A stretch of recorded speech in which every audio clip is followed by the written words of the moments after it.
Assalamualaikum warahmatullahi wabarakatuh. Selamat pagi, siang, sore, malam semuanya. Bagaimana nih kabar kalian? Semoga selalu dalam keadaan yang baik-baik saja ya. Seperti biasa, saya di sini hadir kembali untuk kalian semua untuk membawakan sebuah cerita horor untuk menemani aktivitas harian kalian. Dan di video kali ini adalah kita lanjutin part yang kemarin ya. Sekarang sudah sampai di part kelima. Buat kalian yang sudah nunggu akan kelanjutan ceritanya, inilah saatnya untuk pengobatan penasaran kalian ya. Dan buat kalian nih yang baru hadir di video kali ini dan bingung kok udah sampai ke 5 aja, part 5 aja gitu kan, saya sarankan untuk tonton terlebih dahulu di part sebelumnya ya, agar kalian bisa memahami alur cerita di part kali ini. Dan terima kasih yang sudah hadir nih.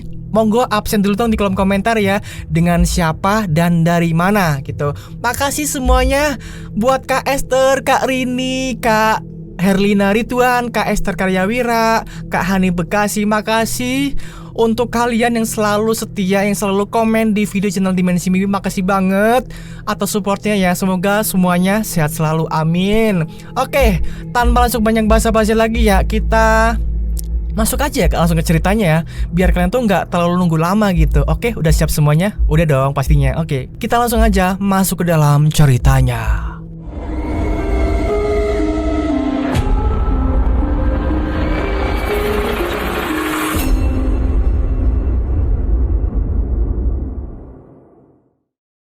Bismillahirrahmanirrahim. Kita lanjut ceritanya ya. Pesugihan ular. Azan maghrib bergema. Mita masih berada di dalam kamar. Traumanya kembali bertambah tatkala melihat sosok siluman monyet itu akan menyerangnya. Terlebih itu, dia juga pasti mengalami hal yang sama tatkala dirinya menemukan orang yang melakukan pesugihan, yaitu tentang kematian. "Mita, kamu nggak sholat maghrib?" tanya Dita. Mita hanya menggeleng-gelengkan kepalanya. Dia tampak merasa ragu dengan apa yang selama ini dia lakukan. "Mit, kamu kenapa?" Dita mendekati Mita. Dia kemudian memeluk Mita dari depan untuk memberikan ketenangan. "Mit, kamu kenapa sih?" "Dit, aku mau pulang." "Loh, kamu gak betah ya?"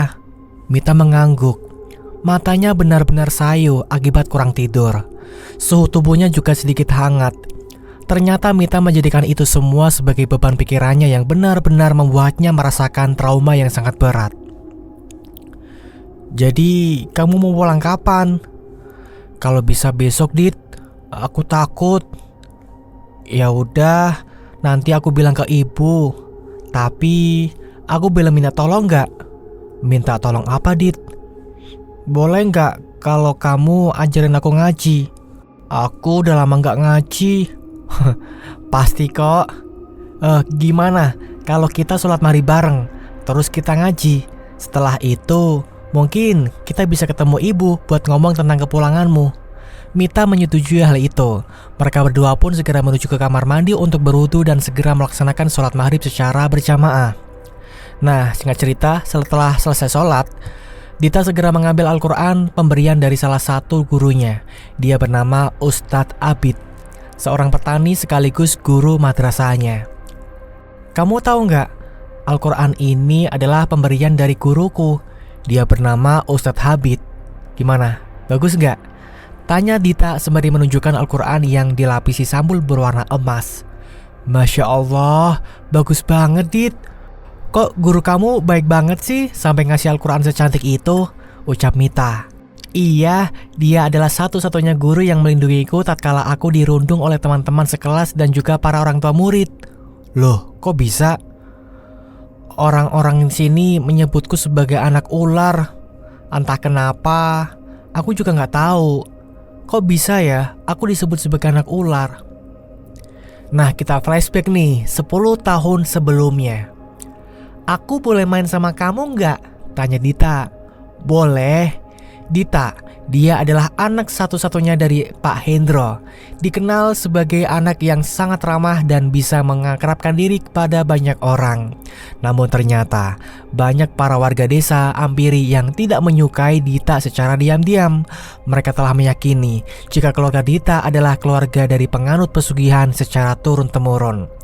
Tatkala Dita sedang bermain dengan temannya, tiba-tiba orang tua dari anak itu langsung menjewer telinga Dita dengan kencang. "Pergi kamu! Pergi! Dasar anak ular! Aduh, Bu, sakit! Tolong lepasin! Dasar anak ular! Keluargamu itu penganut pesugihan, tahu nggak? Kamu itu dilahirkan dari rahim yang berbeda." Itu adalah Dita. Segala omongan, cacian, dan makian menjadi makanan kesehariannya. Walaupun terkenal sebagai anak yang kaya raya, namun Dita sendiri merasa tidak seberuntung itu. Dia kerap mendapatkan perlakuan intimidasi dari para warga yang membenci kedua orang tuanya serta keluarga besarnya. Namun ada salah satu seorang guru yang benar-benar peduli dengan Dita. Dia bernama Pak Abid atau dikenal dengan nama Ustadz Abid. Ustadz Abid sendiri tidak menyangka jika Dita mendapatkan ujaran kebencian di usia yang begitu masih kecil. "Dit, kamu gak apa-apa kan?" Dita hanya terdiam. Dia memainkan kukunya, seakan-akan kuku-kuku yang berada di jari jemarinya adalah bentuk pelampiasan yang dia lakukan karena ujaran kebencian tersebut.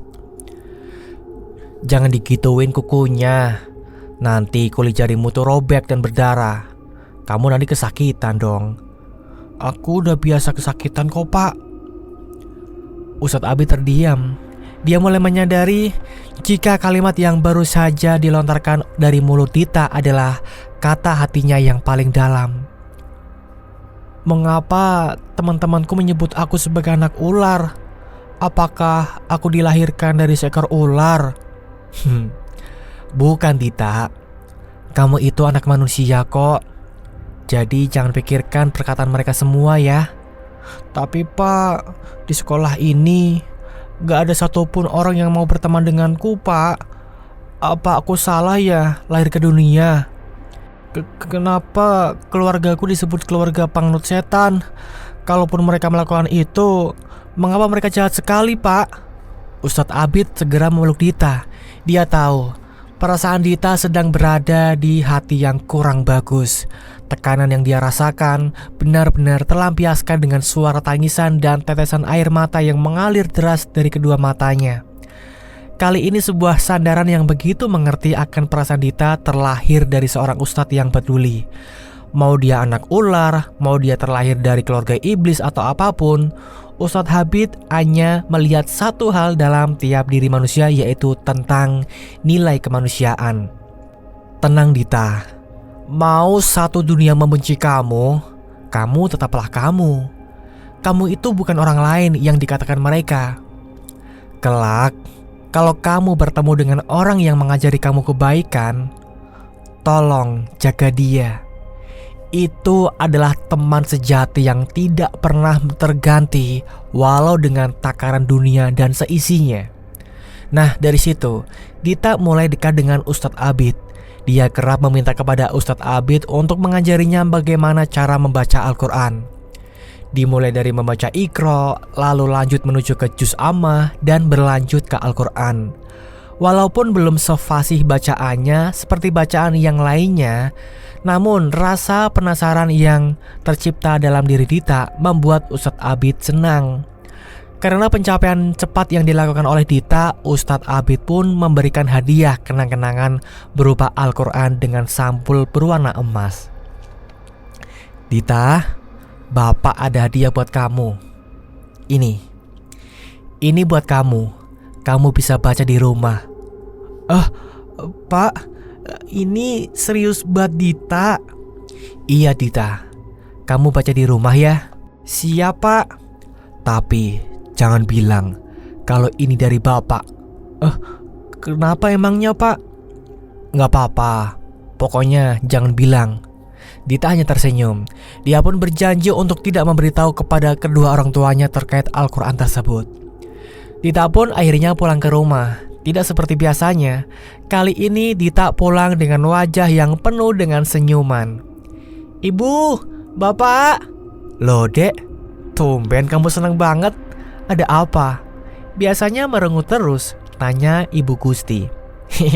"Iya Bu, Dita senang banget hari ini." Dita pun mengeluarkan Al-Quran dari dalam tasnya. Dia kemudian memperlihatkan Al-Quran tersebut kepada kedua orang tuanya. "Tara, Dita bawa ini. Pak Hendro dan Bu Gusti terkejut saat melihat benda yang dikeluarkan oleh Dita. Itu adalah Al-Quran yang menjadi ketakutan mereka berdua. Dita punya Al-Quran buat dibaca di rumah. Pak Hendro pun mendekati Dita secara perlahan. Dia tahu jika seorang anak kecil seperti Dita tidak mungkin memiliki Al-Quran karena kedua orang tuanya tidak pernah memberinya Al-Quran atau bahkan mengajarinya. Dek, boleh nggak kamu jujur? Tanya Pak Hendro. Tentang apa, Pak? Al-Quran ini kamu dapat dari mana? Dita pun terdiam. Dia tidak berani mengatakan hal tersebut karena memang itu adalah sebuah janji yang ia pegang untuknya sendiri. Adek dapat dari sekolah, Pak. Siapa yang kasih? Dita dapat dari... Tiba-tiba Pak Hendro memegang pundak Dita dengan kencang. Bersama dengan itu juga Dita merasakan ada yang berbeda dari tatapan bapaknya tersebut. Dari siapa? Dita gak bisa kasih tahu, Pak. Kamu yakin gak mau kasih tahu ke bapak? Pak Hendro pun pergi ke belakang rumah. Dia kemudian membawa pecut yang berukuran sedang dengan tujuan untuk menghukum Dita. Bu, lepaskan semua pakaian Dita. Pak, bapak sudah gila. Prak! Tamparan keras itu mengarah tepat di wajah Bu Gusti. Pipi Bu Gusti langsung memerah. Wajahnya penuh ketakutan. Pak Hendro tidak segan-segan untuk memberikan perlakuan kasar jika ada sesuatu yang memang tidak bisa ditoleransikan dalam kehidupannya. Dita sayang, kamu pilih. Mau kamu yang bapak hukum atau ibu? Tanya Pak Hendro. Dita pun kemudian melepaskan semua bajunya dan telanjang tepat di hadapan bapaknya. Anak pintar. Pak Hendro pun segera menyeret Dita ke ruangan belakang. Dia kemudian mencambuk Dita sampai jeritan dan tangisan benar-benar terdengar jelas hingga luar rumah.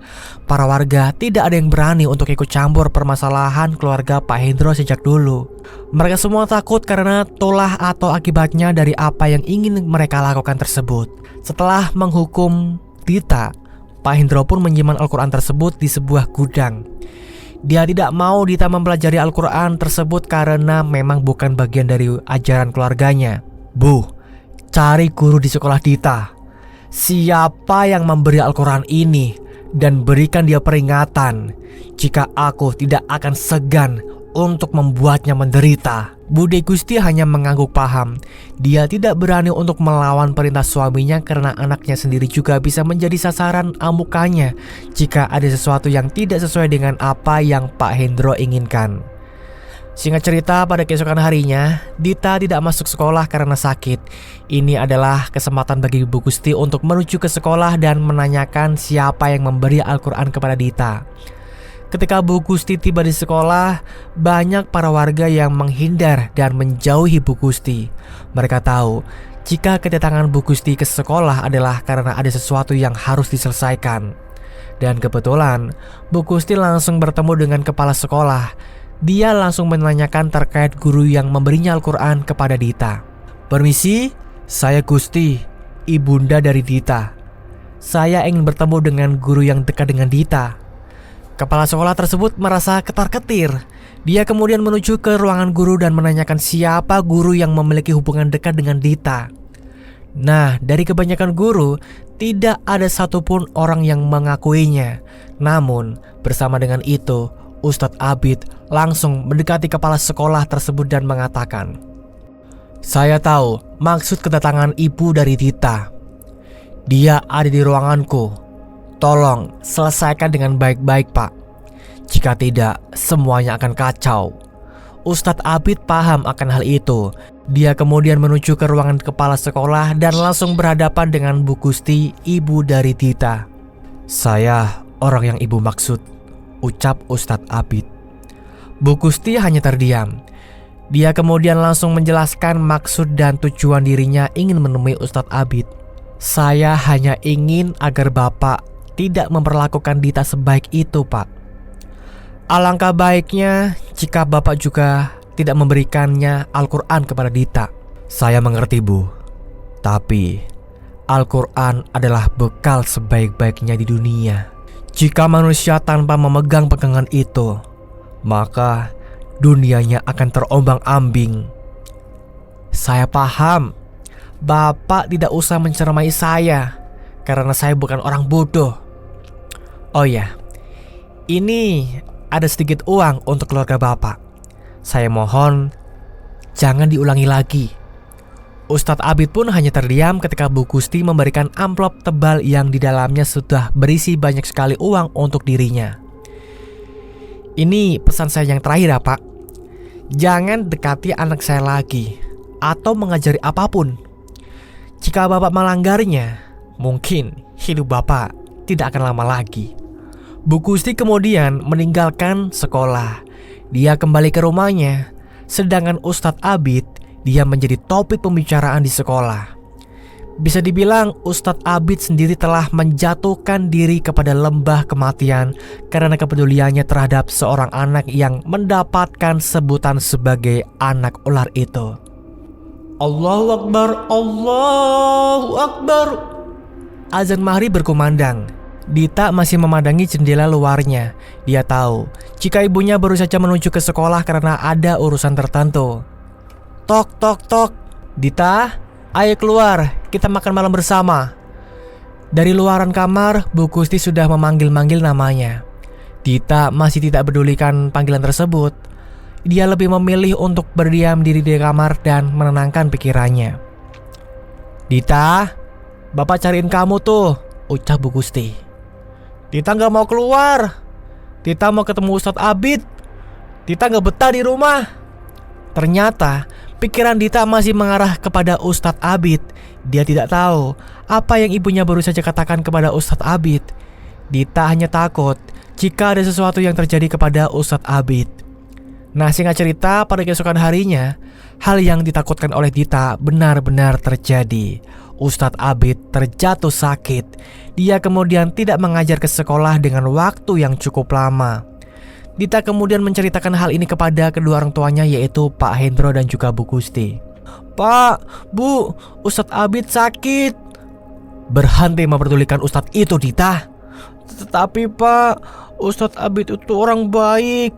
Di dunia ini tidak ada yang namanya orang baik. Mereka yang memiliki sifat baik adalah orang yang nantinya akan memiliki sifat yang licik. Bu, tolong kasih tahu Bapak. Bu Gusti hanya terdiam. Dia bahkan menyuruh Dita untuk masuk ke dalam kamarnya karena takut diamuk oleh bapaknya. Dita pun akhirnya masuk ke dalam kamar. Namun dia sendiri masih penasaran dengan apa yang sedang terjadi di luaran kamar. Sepertinya kedua orang tuanya sedang membicarakan Ustadz Abid tanpa sepengetahuannya. Pak, tolong pikirkan lagi. Dia bukan orang jahat, jelas Bu Gusti.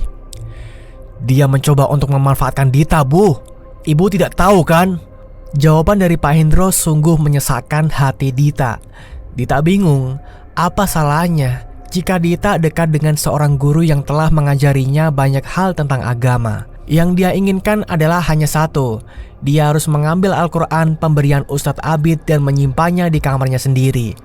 Hingga tepat di tengah malam, Dita memberanikan diri untuk keluar. Dia kemudian menuju ke gudang tersebut dan mengambil Al-Quran secara diam-diam. Namun langkahnya terhenti ketika dia bertemu dengan seorang wanita yang sedang memegang ular di ruangan belakang. Kamu itu anakku sayang, ucap wanita itu. Siapa kamu? Kamu harus menerima kenyataan jika kamu memang anak ular.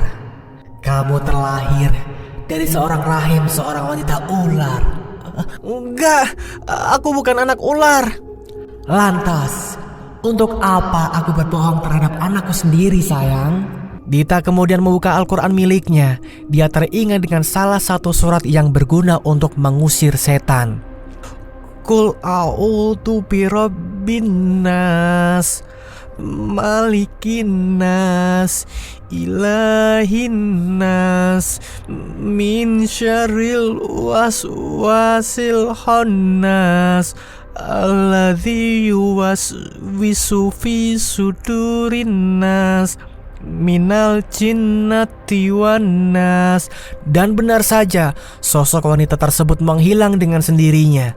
Hatinya tampak lega, pikirannya juga sudah tenang. Dia tidak tahu siapa wanita aneh yang menyebut dirinya sebagai anak dari wanita pemelihara ular tersebut.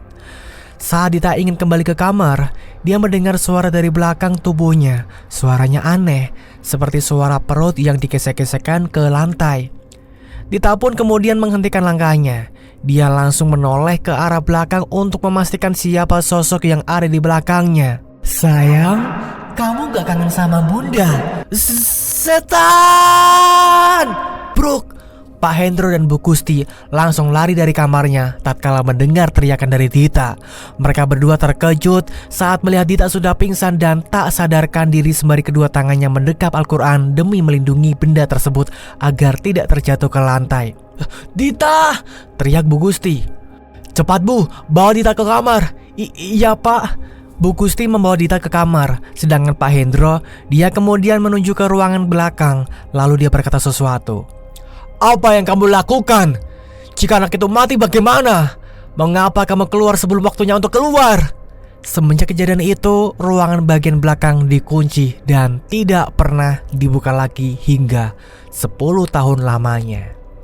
Nah, kita kembali ke masa sekarang nih, yang mana Mita lagi sholat berjamaah dengan Dita. Baru kali ini, keduanya sholat berjamaah. Dita sendiri merasa senang dengan kehadiran Mita yang selalu mengajarkan hal-hal baik kepadanya.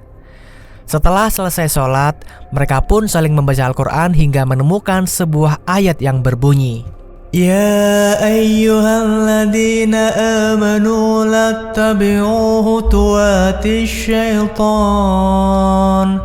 wa man yattabi' khutuwatis syaitani fa innahu ya'muru bil fahsya'i wal munkar walaula fadlullahi 'alaikum wa rahmatuhu ma zaka minkum min ahadin abadan walakinallaha yuzakki man yasha' wallahu sami'un alim." Yang artinya, hai orang-orang yang beriman, janganlah kamu mengikuti langkah-langkah syaitan. Barang siapa yang mengikuti langkah-langkah syaitan, maka sesungguhnya syaitan itu menyuruh mengerjakan perbuatan yang keji dan yang mungkar. Sekiranya tidaklah karena karunia Allah dan rahmatnya kepada kamu sekalian, niscaya tidak seorang pun dari kamu bersih dari perbuatan-perbuatan keji dan mungkar itu selama-lamanya. Tetapi Allah membersihkan siapa yang dikehendakinya, dan Allah Maha Pendengar lagi Maha Mengetahui. Mita terperanjat saat membaca ayat tersebut. Dia kemudian mengingat-ingat beberapa kejadian janggal yang selama ini dia rasakan. Dia kemudian menghentikan bacaan Al-Qur'annya setelah membaca ayat tersebut. "Loh, kok berhenti, Mit?" tanya Dita. "Dit, album foto keluarga mana?" ucap Mita dengan wajah penuh kekhawatiran. "Ada di lemari, kenapa emang?" "Cepetan ambil." Dita pun langsung menyerahkan Al-Quran tersebut kepada Mita. Mita kemudian meletakkan kedua Al-Quran tersebut ke tempat semula. "Ini Mit, emangnya ada apa ya?" Mita merasakan firasat yang kurang enak. Dia seperti merasa ada sesuatu yang tidak beres tatkala dirinya selesai membaca ayat tersebut. Dia kemudian membuka album tersebut dengan membaca bismillah sembari memantapkan hatinya dengan tujuan jika pikirannya itu hanyalah bisikan setan semata. Saat Mita membuka lembaran pertama dari album tersebut, dia terkejut saat melihat beberapa foto telah menghilang. "Dit, kok bisa ya? Semua fotonya hilang semua." Coba buka ke lembar selanjutnya." Saat Mita membuka ke lembar selanjutnya, dia kemudian melihat hanya 2 orang yang sedang terduduk, sedangkan yang lainnya semua menghilang dengan seketika. Kita beralih ke Jawa Barat, kediaman Ustadz Hambali. Ustadz Hambali masih terduduk di tempat sholat. Jari jemarinya tidak berhenti untuk terus memilin tasbihnya sembari berzikir untuk menguatkan hatinya. Allah, Allah, Allah. Ustadz Hambali masih fokus dengan apa yang sedang dia lakukan. Namun, saat kefokusannya benar-benar memuncak, tiba-tiba ada sesuatu yang menyapanya dari belakang. "Salam alaik, wahai hamba yang penuh ketaatan, Mahdi." Pikiran Ustadz Hambali langsung terpecah tatkala ada sesuatu yang menyapanya tepat di belakang dirinya sedang bersimpuh dalam ingatan Tuhannya. "Allah Akbar, mengapa dirimu datang ke tempat suci ini? Bukankah sudah aku bilang, aku tidak ingin kembali lagi dengan ikatan keluargaku. Aku datang ke sini bukan untuk menawarkan hal itu. Aku tahu kau sudah merasa taat kepada Tuhanmu itu. Tapi ingatlah, kau lupa akan semua yang sudah kau lakukan. Mulutmu penuh dengan zikir, tapi hatimu penuh keraguan. Bukankah itu menyekutukan Tuhanmu yang sedang kau sebut? Aku berlindung kepada Tuhanku dari segala ucapan yang meragukan keraguanku. Teruslah katakan itu, Mahadi. Aku pernah setaat dirimu. Dan akankah kamu tahu apa yang membuat manusia menjadi lupa akan Tuhannya sendiri? Ustadz Hambali menghentikan zikirnya. Dia kemudian menghela nafasnya dan sengaja untuk mendengarkan makhluk yang terus-menerus menawarkan kesepakatan dari keluarga besarnya, keluarga Guntoro. Akan tetapi, dengan dihentikannya zikir Ustadz Hambali, makhluk tersebut justru tertawa kegirangan. Mungkin dia pikir dirinya telah berhasil memanipulasi Ustadz Hambali dengan kedatangannya. Ketahuilah, mendapatkan informasi terbaru tentang keluargamu yang berada di Ampiri itu, ucap makhluk itu. Tidak ada kebenaran yang terucap dari mulut makhluk yang dilaknat Tuhan. Kau tahu, sudah 3 orang saudaramu meninggal dunia karena ulah serakah dari salah satu anggota keluargamu juga. Ustadz Hambali hanya terdiam. Dia kemudian memilih kembali tasbihnya sembari mengucapkan terus-menerus kalimat Allah sebagai bentuk memohon perlindungan dari apa yang dia takutkan. Tiba-tiba dari belakang keluar cahaya berwarna merah seperti kobaran api. Ternyata cahaya merah itu sedang membakar makhluk yang menggodanya. Akan tetapi makhluk tersebut hanya tertawa. Dia merasa jika api yang membakarnya tidak mempan sama sekali. Aku tercipta dari api yang terbakar dalam lautan penuh dosa. Aku tidak akan hancur sebelum hari kehancuran tiba.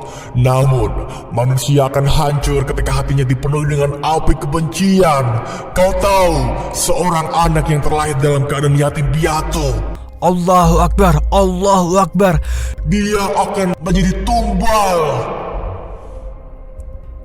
Kita akan melanjutkan ceritanya di part kelima.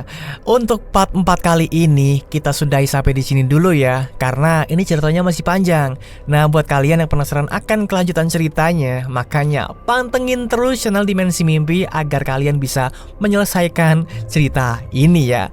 Oke, terima kasih buat semuanya yang sudah mendengarkan cerita ini dari awal sampai akhir tanpa di skip. Makasih banget buat semuanya. Makasih atas dukungan kalian. Dan terima kasih juga yang selalu setia komen di